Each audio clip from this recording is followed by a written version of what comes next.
Fala pessoal, e aí, tudo bem? Como é que vocês estão?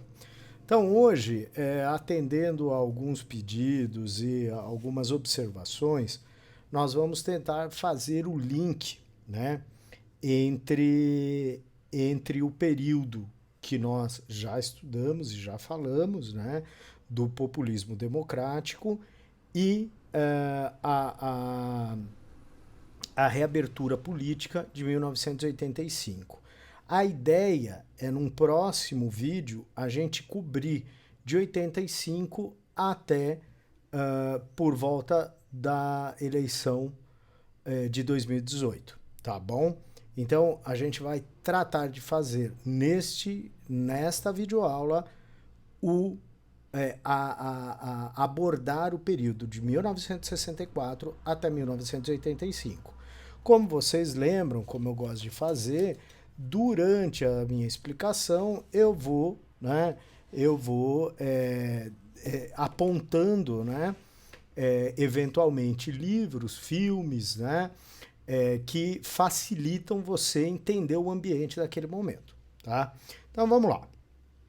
No geral, né, nós em uma determinada sala nós conversamos bastante sobre isso, né, porque eles já estão mais próximos do vestibular, então tem uma série de questões que provavelmente no futuro, num futuro muito recente, né, num futuro próximo, vai cair nos vestibulares, tá bom? Então, período de 1964 a 1985 vai ser conhecido como período da ditadura civil-militar. Tá? Aqui pode não parecer para a maioria das pessoas, mas já tem um balanço sobre pesquisas anteriores, né, que por equívoco chamavam esse período de ditadura militar. Tá? E por que é útil a gente já pontuar isso?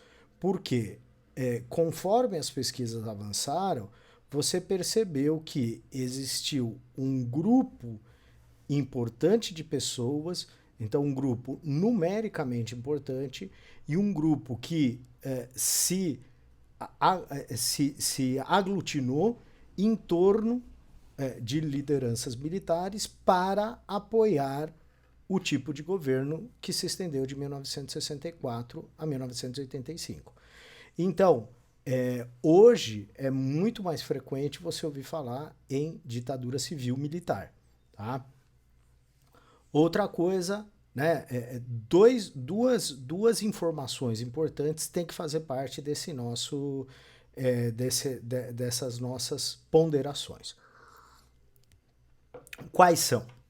Primeiro, 1964, você está falando da Guerra Fria, tá?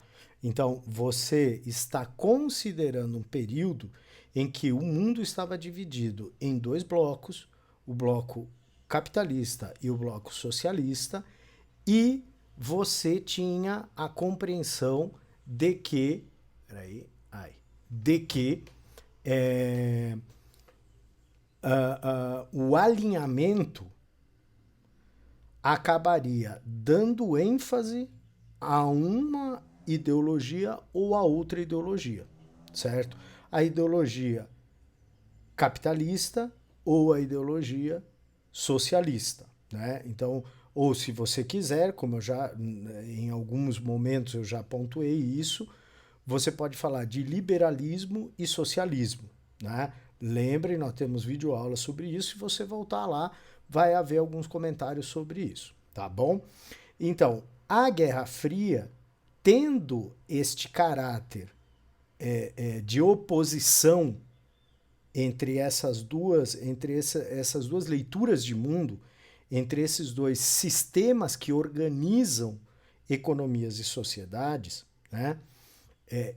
E que a partir da Segunda Guerra Mundial se colocam como antagônicos, ou seja, contraditórios, contrários, opostos, né?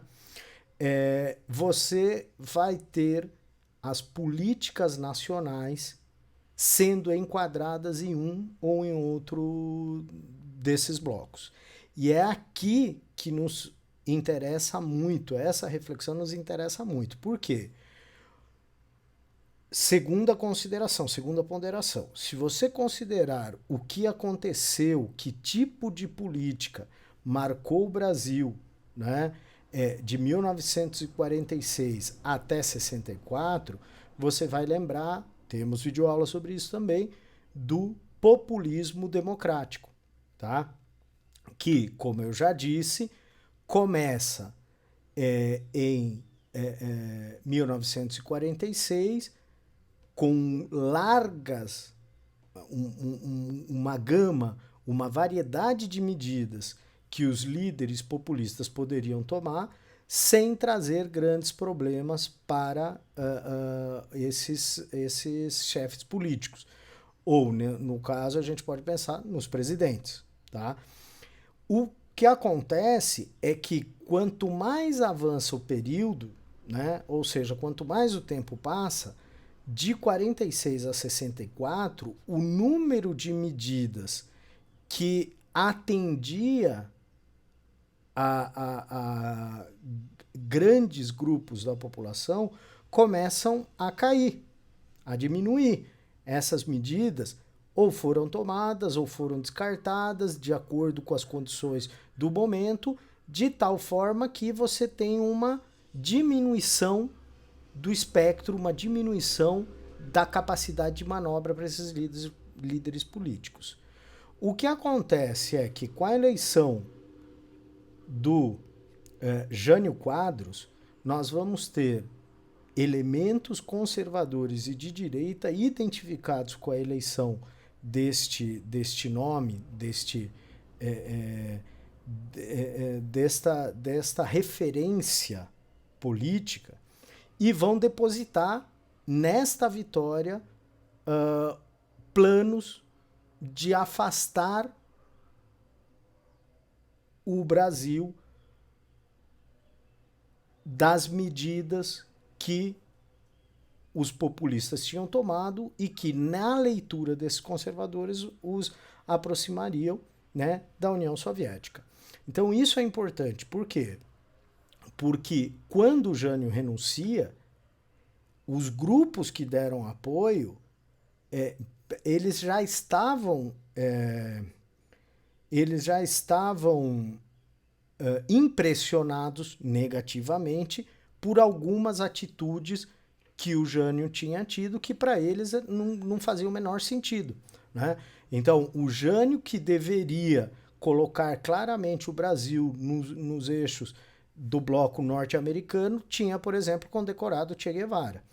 Existem inúmeras explicações para isso. Depois, ele mesmo, existem entrevistas dele dizendo: eu condecorei ele porque ele era uma espécie de Dom Quixote, era um sujeito que tinha ideias mirabolantes e tal. Mas na prática, na questão prática, isso minou o apoio que ele tinha desses grupos conservadores e de direita. Tá? Qual foi o resultado? Se abriu uma crise política. Por quê? Como nós já sabemos, o vice dele era o Jango, que, inclusive por manobras do próprio Jânio, se reforçava a ideia, né? Houve uma certa identificação, fácil até pela história, pela trajetória política do Jango com a esquerda. Tá? E isso causou pânico à parte da população que tinha horror a qualquer coisa que lhe lembrasse o socialismo, ou seja, o bloco soviético. Tá? Então, é essa crise política que é geralmente mencionada quando você fala da intervenção, né, de 1964. É uma quebra institucional. Né? Você tem um movimento de desrespeito àquele que tinha sido eleito e que estava tomando as medidas, uma quebra da ordem. Né? Então, isso é importante. Veja, aqui temos um cenário interessante. para pensar, para pensar. Não é que necessariamente o cenário seja virtuoso. Estou dizendo, esse era o cenário da época. Então, você tinha a Guerra Fria e você tinha um presidente que estava preso numa sinuca de bico quase sem alternativas para manter o apoio e para continuar no poder, né? E do outro lado, você tinha, também pautado pela Guerra Fria, grupos conservadores, nacionalistas e de direita que se articulavam para colocar em xeque o governo do Jango.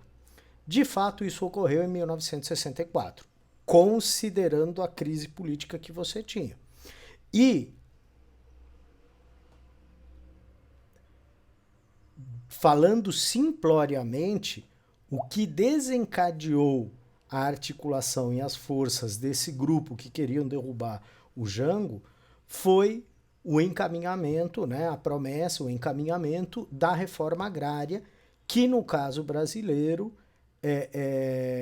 tem um desenrolar muito conturbado, tá? Desde a época da colônia. Aqui fica registrado aqui nas fronteiras do poder, da Márcia Mota, né? Um livro muito interessante que te dá uma visão muito refinada sobre a questão territorial, a questão da propriedade fundiária no Brasil. Não pega desde a colônia, mas como ela faz algumas considerações, então ela te mostra o quadro geral, tá bom? Então, o que vai acontecer? Esses grupos conservadores fazem uma quebra institucional e derrubam o Jango, né? E aí passamos a ter uma série de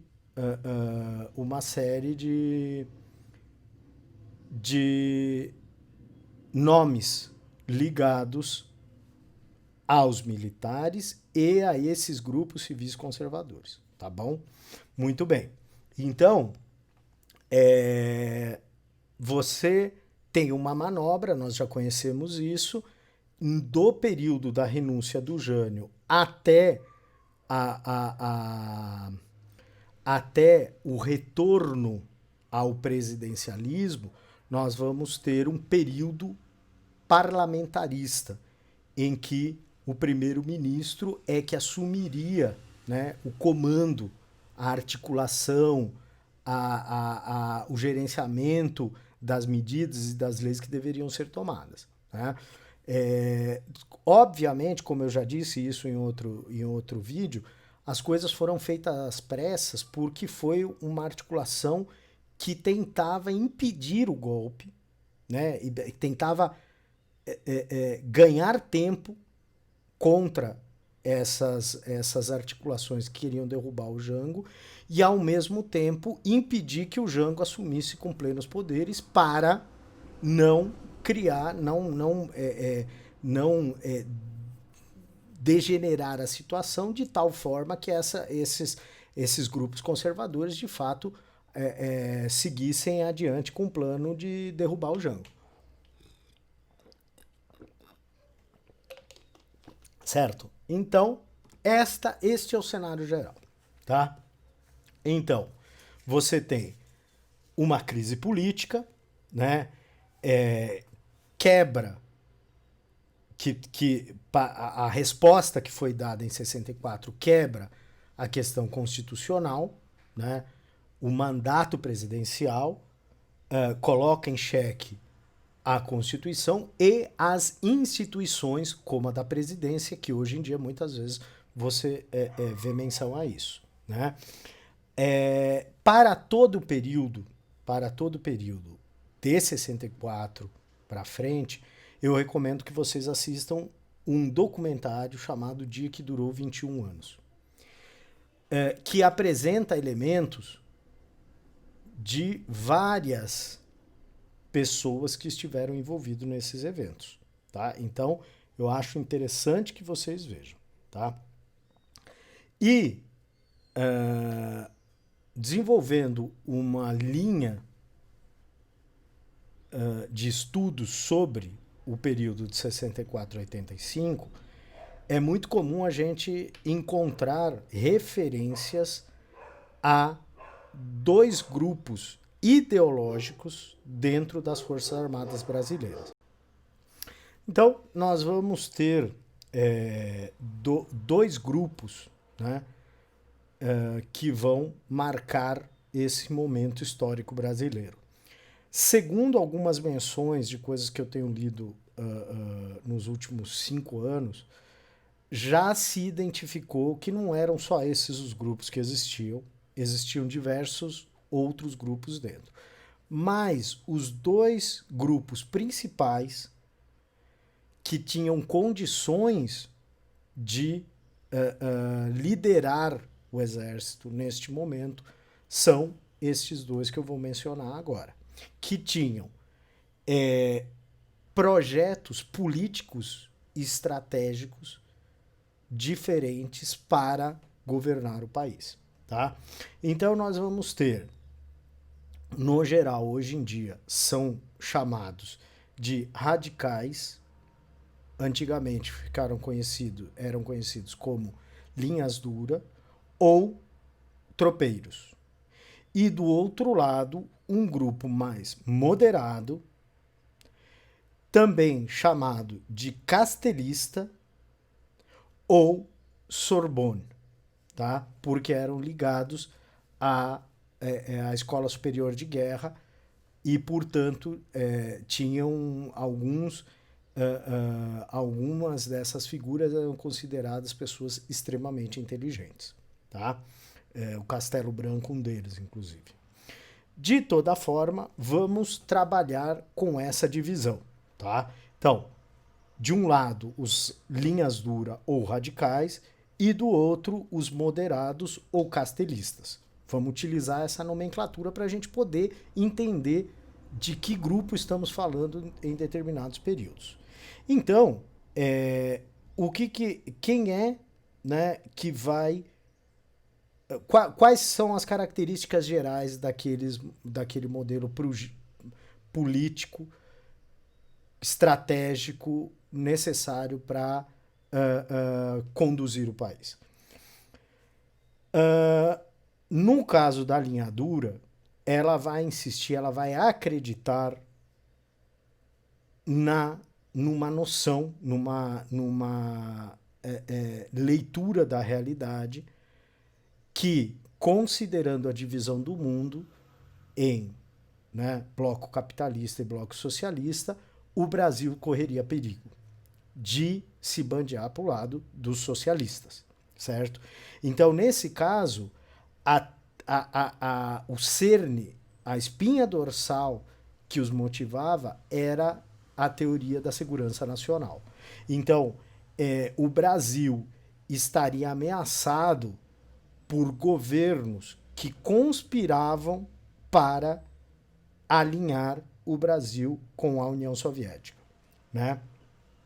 Então, segundo essa visão da teoria da conspiração, era necessário que o exército assumisse a frente do combate a esses conspiradores que, na leitura daquele momento da Guerra Fria, eram conspiradores de esquerda e, portanto, a linha dura, né, o grupo que tinha essa visão, acreditava que poderia combater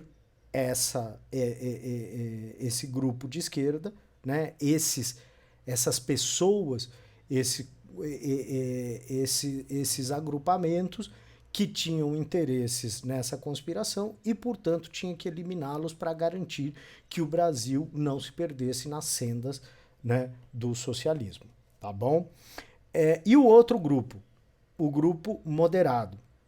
O grupo moderado, no geral, eles têm uma visão mais estratégica do exercício do poder. Então, em linhas gerais, a ideia era colocar um fim na cadeia de governos populistas, né? Colocar um fim nisso.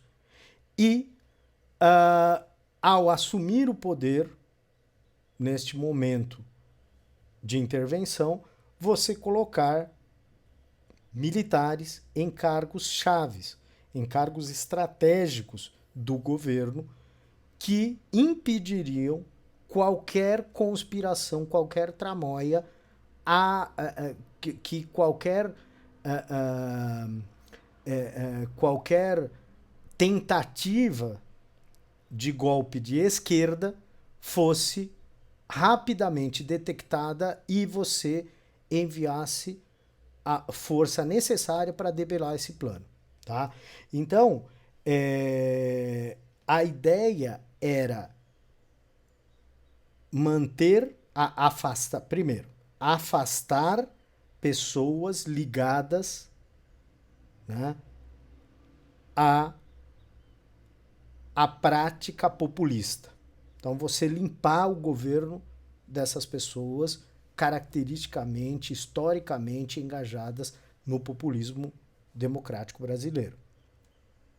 Segundo,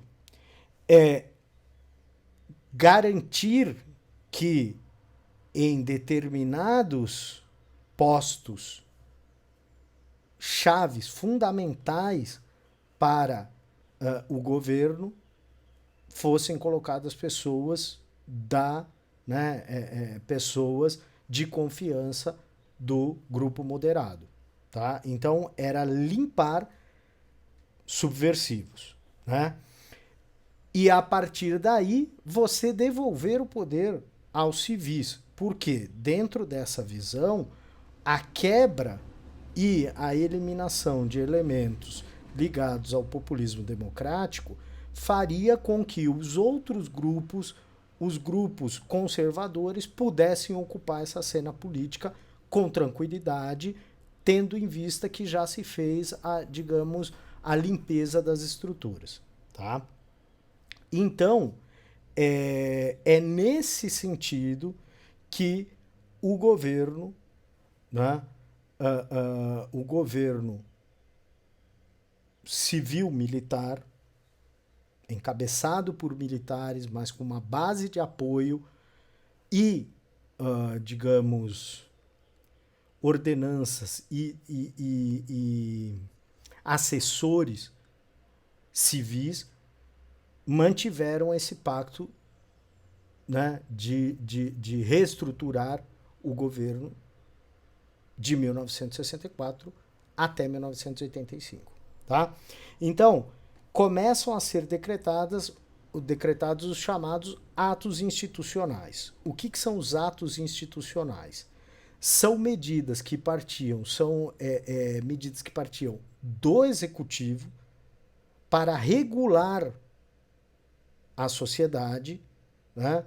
Então aqui já espanta a própria ferramenta, né? O ato institucional já é espantoso porque você não tem o funcionamento do legislativo para criar essas medidas. Na verdade, quem está emitindo essas medidas seria o executivo, que não foi pensado para isso, tá?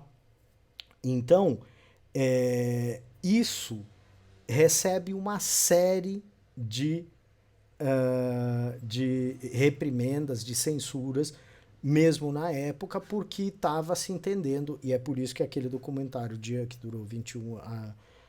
Durou 21 Anos, chama atenção, porque essas medidas, conforme foram sendo emanadas pelo executivo, eles causaram em muitas pessoas um certo assombro, porque em tese não era isso. A proposta de colocar uma barreira, de impedir os governos populistas de trabalharem, de obrarem naquilo que eles consideravam um encaminhamento para a União Soviética, não era essa, né, não eram os atos institucionais que se esperava desse grupo que chegou ao poder. Tá? De toda forma, o grupo que primeiro coordena a derrubada do Jango e assume o controle é o grupo moderado, é o grupo da Sorbonne.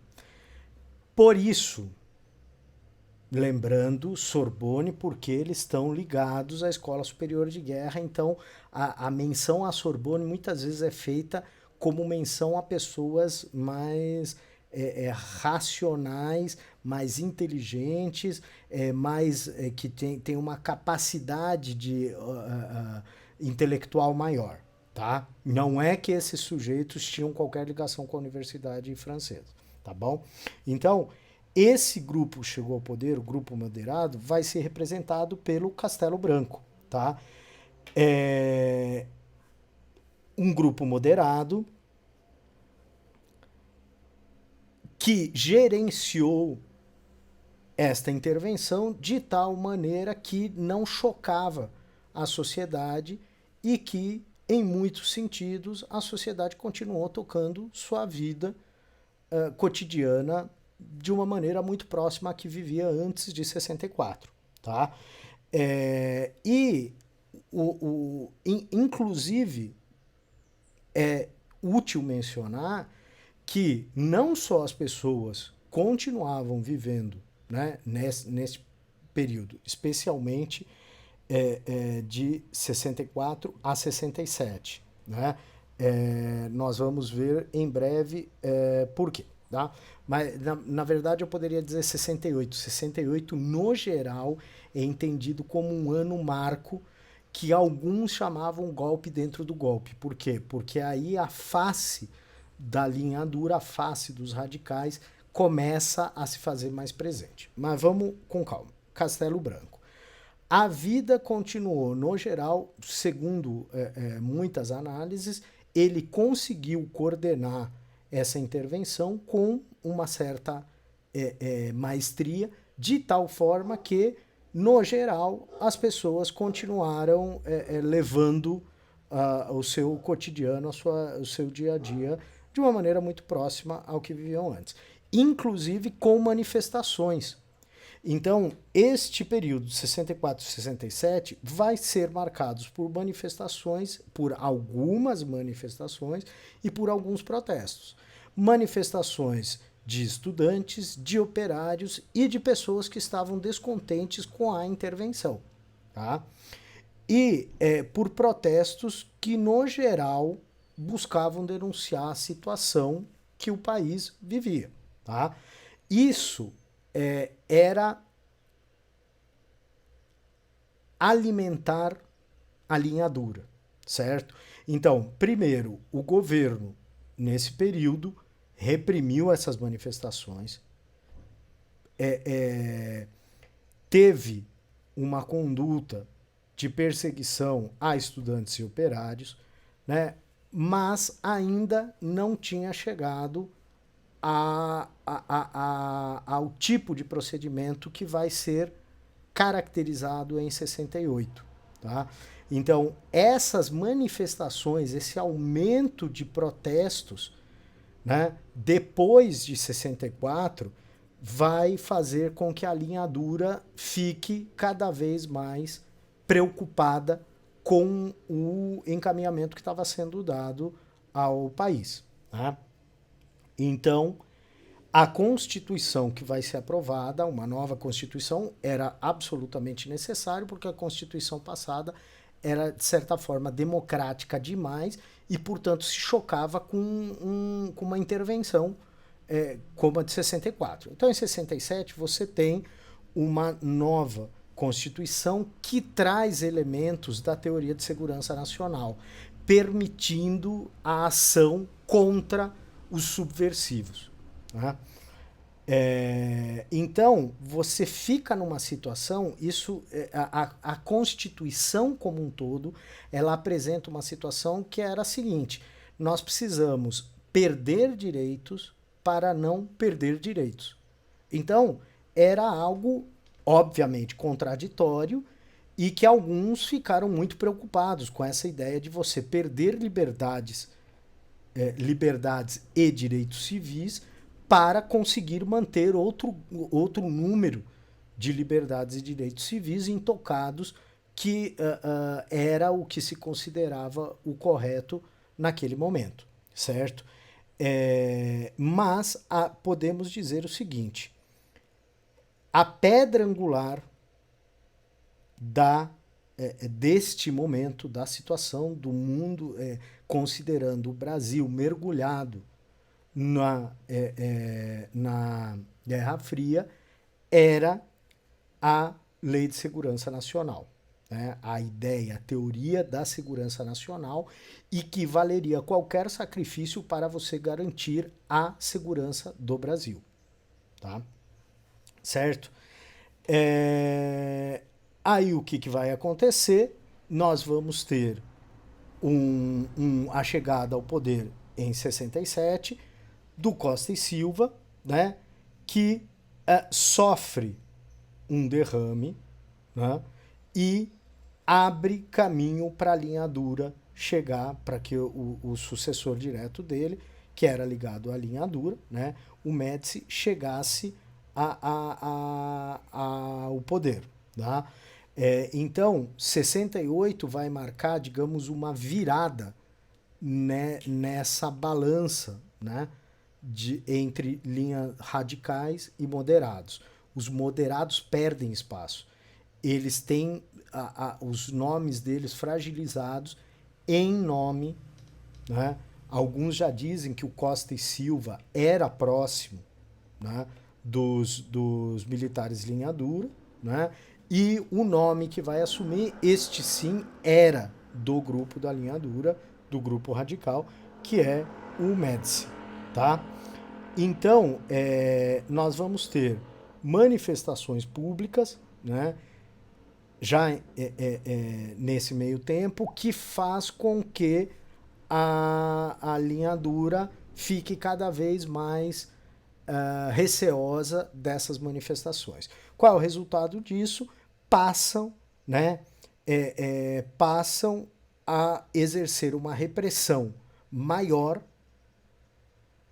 e mais sistemática, de tal forma que buscam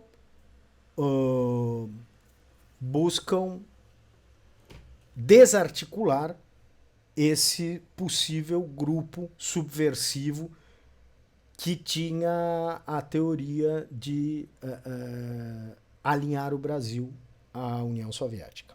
Tá bom? Então, a linha dura vai começar a aprofundar a questão da censura, né?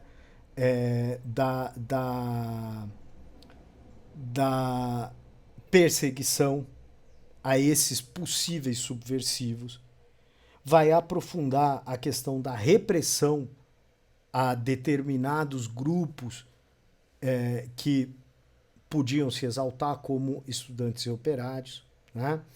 E é neste sentido que eu indico nesse confronto de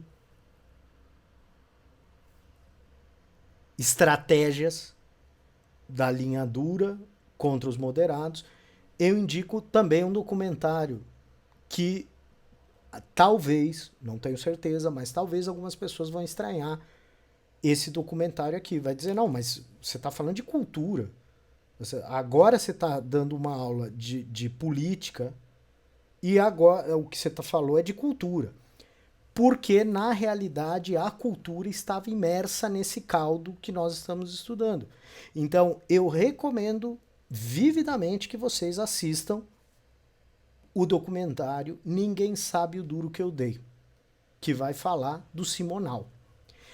E entendam qual foi o peso, mesmo que hoje em dia você é capaz de você hoje em dia se espantar com o peso que isso teve, né, que participar desse governo, especialmente do grupo que chegou ao poder em 68, né, do grupo que deu as cartas a partir de 68, com o governo, né, no governo Médici, esse grupo se ganhou corpo, ganhou espaço, trabalhou em prol da sua estratégia, né? Né, vale a pena assistir isso. Por quê? Quando você assiste esse documentário, você vai perceber como muitas vezes, e é nesse sentido que eu digo que houve civis envolvidos, né? Não é só por isso, obviamente, eu estou dizendo isso, atesta que houve civis envolvidos, e muita gente tentava se aproveitar dessa quebra institucional para conseguir benefícios. Tá? Assistam, vale a pena. Aparentemente, existia uma certa um certo fantasma dentro do governo, que era a ideia de perder o controle da situação e, portanto, para que isso não acontecesse, era necessário você aumentar a repressão de tal forma que você não desse o menor espaço para que possíveis subversivos e conspiradores se fizessem presente. Tá? É nesse sentido que o AI-5 vai ser um símbolo de censura e que abria a possibilidade da perda dos direitos políticos nesse momento chave da história do Brasil, certo? Aí é deste momento, para você ver, ainda no campo da cultura, deslocando um pouco, tem a música, né, chamada Acorda Amor, Chama o Ladrão. Né? Acorda Amor. Eu ouvi uma... Escutem a letra, né? Escutem a música e ponham atenção à letra, porque ele vai falar de uma situação em que as coisas estavam tão absurdas que você invertia, é como se o mundo tivesse virado um mundo invertido, né, do Strange Things, né? Então, em que pé estamos politicamente? O Médici chega ao poder. Médici, ligado à linha dura, impõe uma grande repressão, ele investe e amplia órgãos de repressão, né? Em decorrência da doutrina de segurança nacional, tá? Você vai ter o governo com uma ideia fixa, perseguido por conspirações que ele tenta desbaratinar, né? Que ele tenta desarticular conspirações, né? E é evidente que nessa situação começam a se fazer presentes grupos radicais de esquerda que propunham efetivamente também uma revolução, um golpe, né, de esquerda. Tá? Então, não farei grandes considerações. Repito, existiam grupos, esses grupos eles vão lutar contra o governo para derrubar o governo e instituir um governo pensado por esses grupos de esquerda. Tá? Um exemplo disso é a chamada Guerrilha do Araguaia. O que acontece é que, se você acompanha, inclusive, os relatórios sobre essas guerrilhas, por exemplo, menções a essas ações armadas, roubando dinheiro, inclusive, aparecem em diversos filmes, menções, não a ação necessariamente, mas menções a isso, por exemplo, como no filme Cidade de Deus, quando eles começam a optar por assaltar banco. É parte importante da trama. E quem sabe que houve guerrilha no Brasil e assalto a bancos para tirar dinheiro e financiar esses grupos que conspiravam contra o grupo que estava no poder, né? Sabe que, então, acompanhando esses relatórios, acompanhando as informações que o Exército tinha sobre a ação desses grupos, você sabe que eles estavam praticamente desarticulados em uma questão de 2 ou 3 anos. Tá? Então, não é viável, e eu me preocupo com isso, por quê? Porque algumas vezes eu acompanho jornais, né, e análises de pessoas que, primeiro, não são historiadores. Segundo, muitas vezes usam uma armadilha de fatos e datas que confunde o raciocínio de quem não conhece, tá? Então, sinto muito, infelizmente, estou gravando, né? Enfim, tomem cuidado com isso, tá? Porque um número considerável de análises nos últimos 2 anos tenderam a fazer isso, tá? Enfim, se você acompanhar, se você pegar estudos sérios da área, de pessoas que se debruçaram sobre o assunto, que estudaram sobre isso, que leram os relatórios, você vai ver que num tempo é óbvio. Aqui faço menção a outro documentário, né, Hércules 51, que, diferentemente de alguns outros documentários, conta as frustrações desses grupos de esquerda que estavam tentando tomar o poder. Então mostram uma profunda desarticulação natural que eles tinham. Erros estratégicos assombrosos. Então vale a pena assistir. Recomendo de novo, tá? E essas ações armadas acabaram num tempo relativamente curto. Poderíamos dizer, sem sombra de dúvida, que já na primeira metade da década de 70 elas já estavam desaparecidas, tá? Então, aqui é absolutamente necessário a gente fazer menção a algo que vai marcar e, de certa forma, facilitar o governo, a manutenção da quebra institucional por esse governo que vai de 64 a 85, que é o chamado milagre econômico, tá? O que vai ser esse milagre econômico? O milagre econômico vai ser um aquecimento assombroso da economia brasileira. Você atingia níveis, o PIB brasileiro cresceu, você era um giro, isso me faz lembrar um trecho, né, do que era muito comum dos liberais falarem, né, que a economia estava tão aquecida que parecia que o dinheiro queimava as mãos, portanto circulava com uma rapidez assombrosa e isso fazia com que a economia crescesse, né? Então, no caso brasileiro, você pode ter um sinal, né, desse milagre econômico na indústria de produção, né, e também no aumento do consumo da camada mais abastada da população.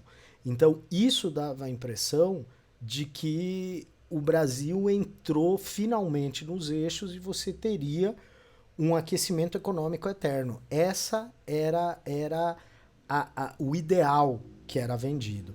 Inclusive nas músicas, inclusive numa série de jingles sobre, né, é neste sentido que se engloba também a questão da Copa do Mundo. O próprio Médici aparece nas fotos com a seleção brasileira vitoriosa. Você tem uma série de questões do campo cultural que acabam entrelaçadas nesse momento político, econômico marcado por um crescimento assombroso que, de certa forma, fez com que muitas pessoas, digamos, politicamente neutras, dissesse, olha, perdemos muita coisa, mas temos uma economia aquecida, estamos crescendo, estamos nos beneficiando. Claro que se você fizer uma análise dos benefícios que isso trouxe à sociedade, a maior parte dos benefícios ficaram na camada alta e média que tocava essa camada alta. Ou seja, A camada média alta da população brasileira é a camada alta. As camadas média, baixa e baixa, elas tiveram muito pouco desse benefício. Mas conheço pessoas que viveram esse período e disseram o seguinte: a economia estava tão aquecida que havia disputa entre as fábricas, entre a indústria, pelos trabalhadores. Então, olha a maluquice que eu vou dizer agora, ouvida da boca de quem viveu aquele período. Ele dizia, existiam combis que estacionavam na frente da fábrica e ofereciam um salário maior do que eles estavam recebendo para que esses empregados entrassem e eles fossem trabalhar lá na outra empresa. Tal era o grau de aquecimento e da necessidade de trabalhadores naquele momento. Agora, então, voltando para o campo político, muita gente que talvez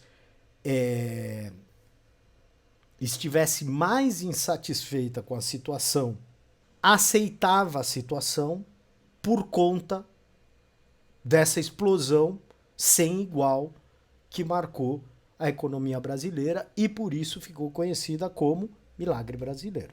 Tá? Só que esse crescimento econômico, ele era de certa forma artificial, conseguido especialmente com a entrada de capitais estrangeiros, que pelas novas regras desses governos mais interessados com alinhamentos políticos e ideológicos, entendia que permitir uma entrada e saída de capital indiscriminado já era um bom negócio para a economia brasileira, né? Quando, na verdade, né, você tinha uma entrada de capital que também marcava um investimento de curto prazo e uma saída do capital e dos seus dividendos com uma certa frequência, né? Então, o que alguns apontaram? Na realidade, nós estamos fazendo, de certa forma, uma brincadeira que se faz, tá? Sobre a situação. Tá? É fazer a festa com o dinheiro do outro. E óbvio, quando você faz a festa com o dinheiro do outro, você fica devendo para ele. Então, isso foi o milagre econômico. Você pegou o dinheiro, o governo pegou o dinheiro emprestado também, né, para gerar, fazer grandes obras, para gerar artificialmente uma sensação de que estava tudo bem, colocou, aí a questão cultural, colocou propagandas que mostravam que o Brasil tinha entrado numa espiral virtuosa e que ninguém mais segurava o Brasil. Ninguém segura esta nação. Tá? Então, este crescimento, alguns apontam que este crescimento, na verdade, vai cobrar os juros depois com 20 anos de problemas econômicos. Tá? Então, a gente pode considerar 73 um ano marco. Por quê? Porque vai ser o ano da crise do petróleo, né? E a crise do petróleo vai fazer com que desapareçam esses créditos internacionais. E o governo tem que lidar com a falta de recursos para manter o negócio girando. Tá? Qual é o resultado disso? O resultado, né, é que ao fim da década de 80, você já tem problemas econômicos gigantescos, a inflação batendo a porta do governo, né? E nenhuma carta na manga que pudesse resolver esse problema. Então, o que vai acontecer? né, retornando um pouco, a gente vai ter entrada no poder, né? Esse desgaste aumenta, esse desgaste do governo Médici aumenta a indisposição da sociedade, ele começa a perder apoio daqueles neutros que optavam por fechar os olhos em nome de um crescimento econômico assombroso, e o resultado, qual foi? O resultado foi o crescimento de apoio do grupo moderado que chega ao poder. Bem, então, como estávamos conversando, nós vamos ter uma crise do petróleo na década de 70, especialmente em 73, né? O que vai marcar o fim do governo Médici, né? O último período do governo Médici, e aí você vai ter problemas, né, nos dois pontos importantes para manter o milagre econômico, que era o investimento das multinacionais e os empréstimos que o governo conseguia. Desapareceram por causa da crise do petróleo. Então, o calcanhar de Aquiles do milagre econômico, qual foi? Capitais voláteis, capitais que entram e saem com facilidade, tá? E que boa parte dos frutos do investimento aqui é exportado, coisa que muitos liberais e conservadores acham que é o correto, porque o dinheiro é dele, ele investiu aqui, ele tira quanto ele quiser à disposição dele, né? Existem outras visões e outras versões. No momento não vamos abordá-las aqui, para a gente poder concluir essa parte, tá? Então, nós poderíamos até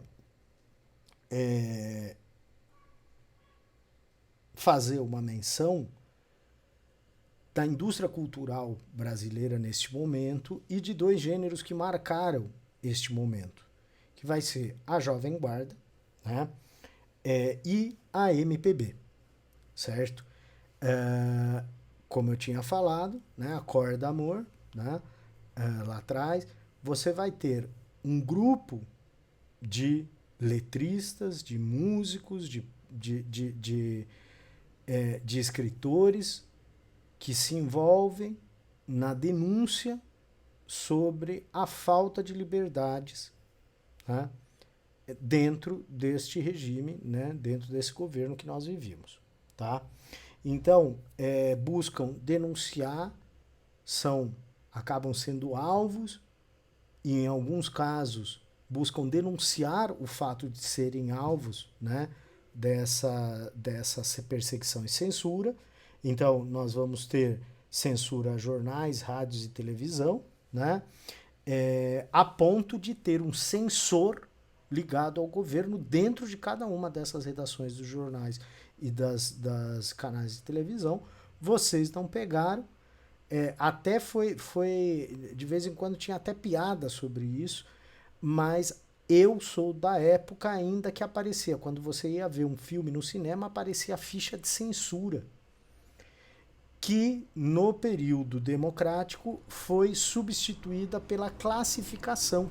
Ou seja, o filme é classificado para tal e qual idade, por isto e aquilo. Mas lá atrás era uma ficha de censura mesmo. Vinha escrito censura, né?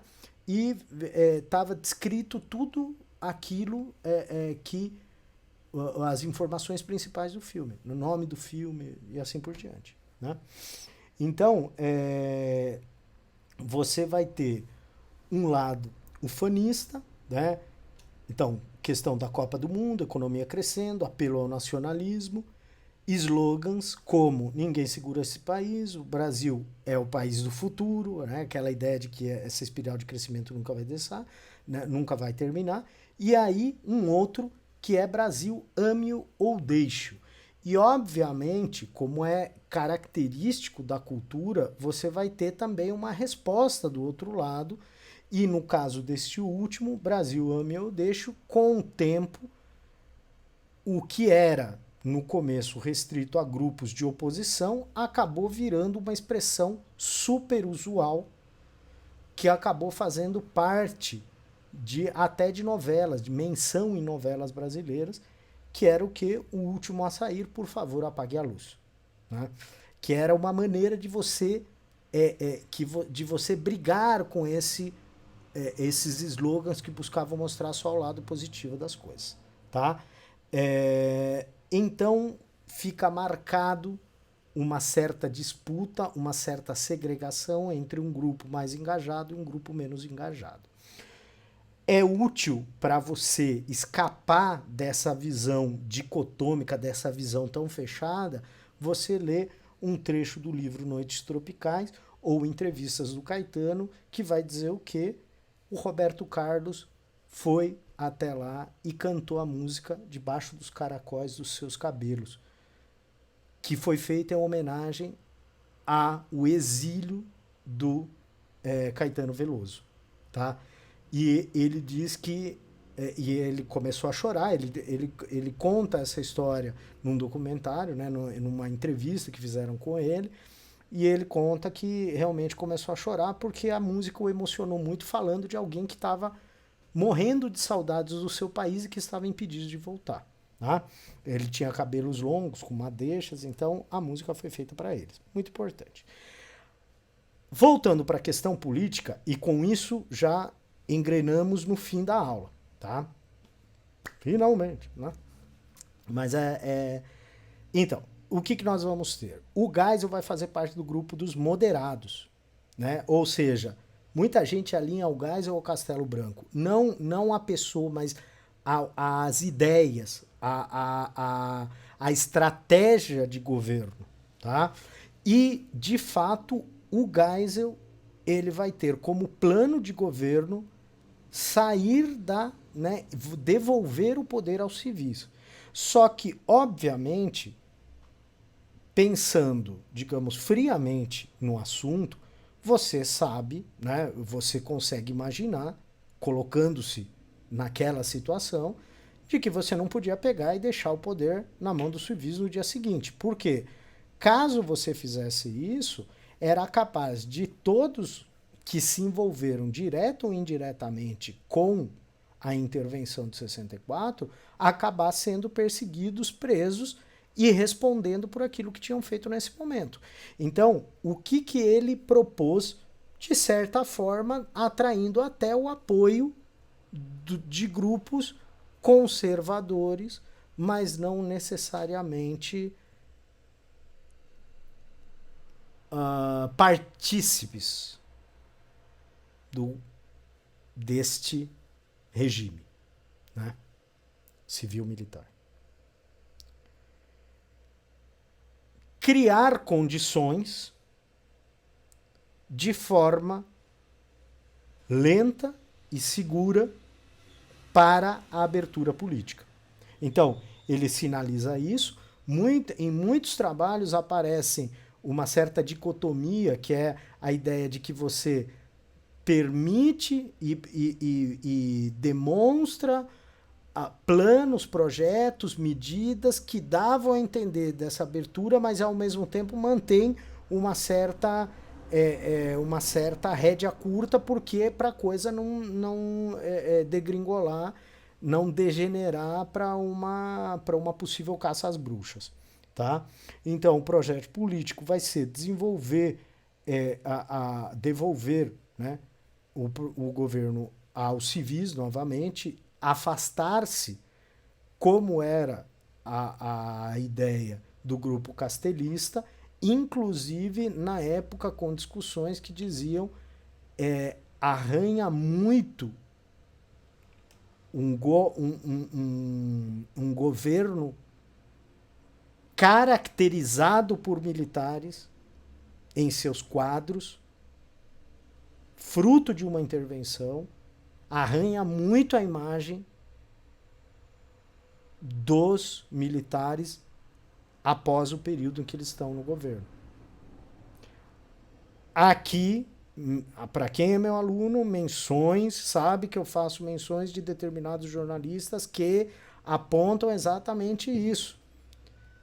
Certo? Então, não é grande novidade para quem acompanha as minhas aulas, tá?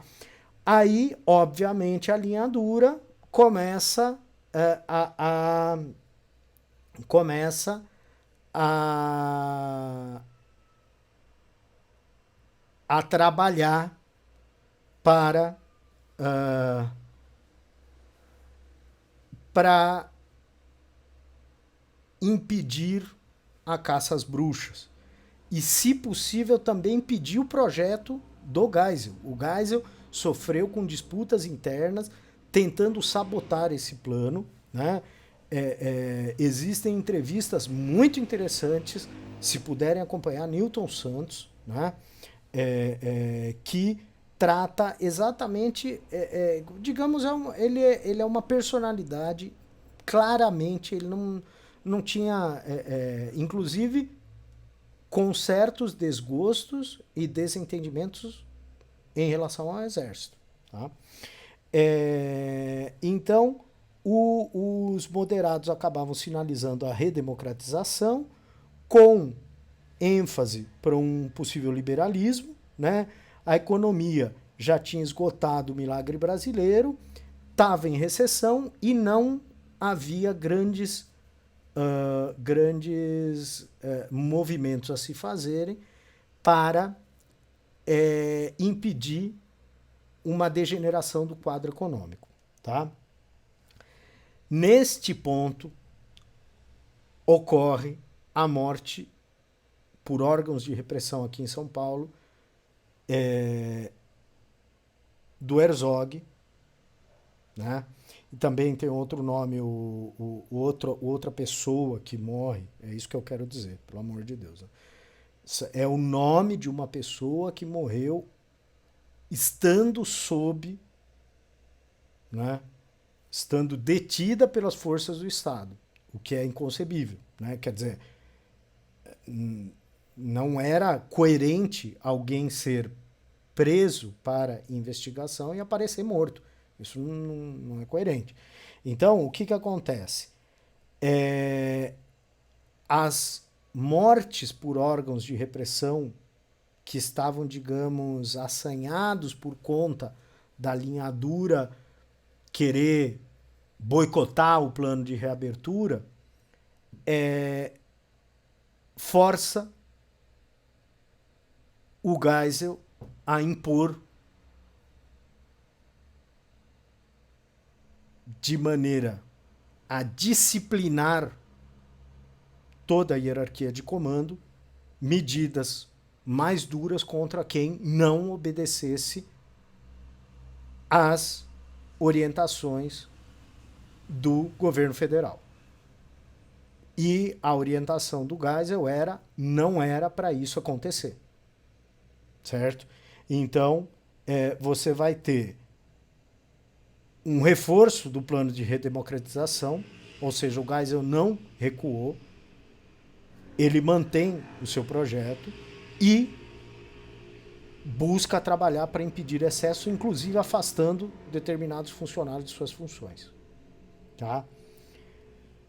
Numa briga, né, numa queda de braço com a linha dura, o Geisel consegue vencer e fazer o seu sucessor, que, como bom